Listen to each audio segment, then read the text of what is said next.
BRS బాకీ కార్డులపై మంత్రి జూపల్లి కీలక వ్యాఖ్యలు చేశారు.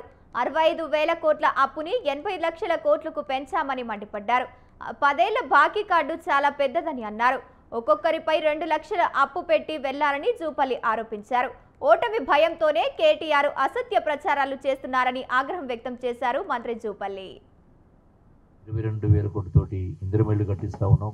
మోస్ట్ ఆఫ్ ది అంటే ప్రతి నియోజకవర్గంలో ఇంచుమించుగా బాకీ కార్డ్ అని టీవీలు పెట్టి గలీలలో చూసే ప్రయత్నం చేస్తూ ఉన్నారు. మీ బాకీ కార్డు 2,500 రూపాయలు పెన్షన్ ఎక్కడ పోయింది, తులం బంగారం ఎక్కడ పోయింది అని చూపిస్తూ ఉన్నారు.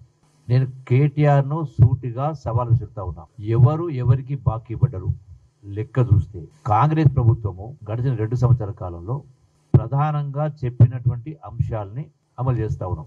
ఇది కాకుండా 20,000 కోట్ల రూపాయలతోటి రుణమాఫీ చేసినాం. 22,000 కోట్లతోటి ఇందిరమిల్లు కట్టిస్తా ఉన్నాం.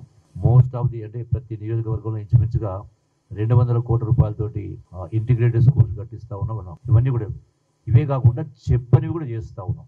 రాష్ట్ర ఆర్థిక పరిస్థితి మీరు పరిపాలించిన 10 సంవత్సరాల పాలన పుణ్యమాని 75,000 కోట్ల రూపాయల వడ్డీ కడతా ఉన్నాం సంవత్సరానికి అంటే నెలకు 600 కోట్లు. గతంలో 64 సంవత్సరాల పాటు 22 మంది ముఖ్యమంత్రి పరిపాలన చేస్తే రాష్ట్రంలో ఎన్నో రకాల అభివృద్ధి జరిగిన తర్వాత కూడా ఇంక్లూడింగ్ తెలుగుదేశం పార్టీ ముఖ్యమంత్రి చంద్రబాబు నాయుడు తర్వాత ఎన్టీ రామారావు పరిపాలన చేసిన తర్వాత కూడా రాష్ట్రం పైన ఉన్న అప్పు 65,000 కోట్లు ఉండే.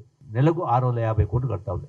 అంటే ఇయర్లీ ఒక 7,000 కోట్ల రూపాయల దాకా వడ్డీ కడతా ఉంది. మరి మీ 10 సంవత్సరాల పరిపాలనలో 65,000 కోట్లపై 8 లక్షల కోట్లు అయింది కదా. అసెంబ్లీ సాక్షిగా నిరూపించడం జరిగింది కదా. మా బాకీ కార్డు మీ పోని కేటీఆర్ లెక్క ప్రకారం పోతే మా బాకీ కార్డు 2 సంవత్సరాలదే కదా. మీ బాకీ కార్డు ఎప్పటిది? మీది 10 సంవత్సరాల బాకీ కార్డు. బాకీ కార్డు అని టీవీలు పెట్టి గలీలలో చూసే ప్రయత్నం చేస్తాం.